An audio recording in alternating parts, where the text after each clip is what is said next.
In the first cutscene of GTA San Andreas, a train passes in front of the police car. But what happens if we steal this train? To better understand what will happen, I need to mention something from the Snail Trail mission.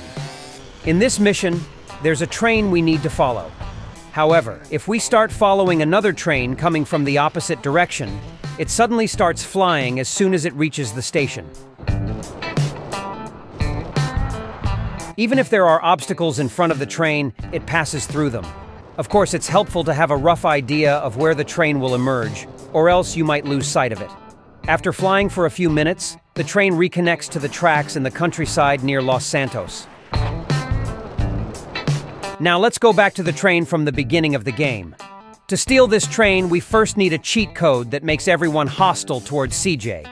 This cheat code also makes the train driver angry at CJ and get off the train. This way, we stop the train. Next, we need to cancel the cutscene, for which we need a trainer. However, if you are late in canceling the cutscene, the car will start moving by itself. And since you cancel the cutscene while it's moving, the car will start rising like a balloon.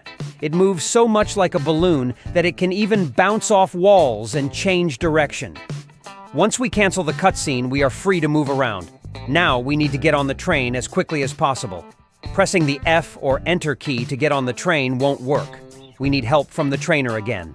Now, we have placed CJ in the driver's seat.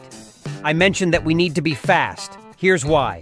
NPCs are angry at CJ and will try to pull him off the train. And since the train accelerates very slowly, we need to get on and move as quickly as possible. When we drive the train forward, we will encounter barriers, and the train will stop at this point. But if we drive it backward, we will encounter a much more interesting situation when we reach the tunnel exit after a long journey. Here's the flying train. It follows the same route as the train in the Snail Trail mission. But here's the best part. We are the driver of the train.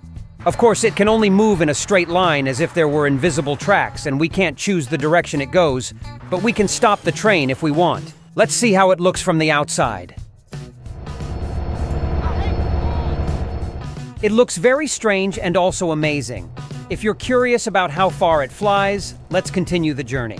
When we arrive in San Fierro, we get a 4-star wanted level because we've entered a locked city. This train also reconnects to the tracks at the San Fierro station, where the train in the Snail Trail mission starts flying. And the flight ends here.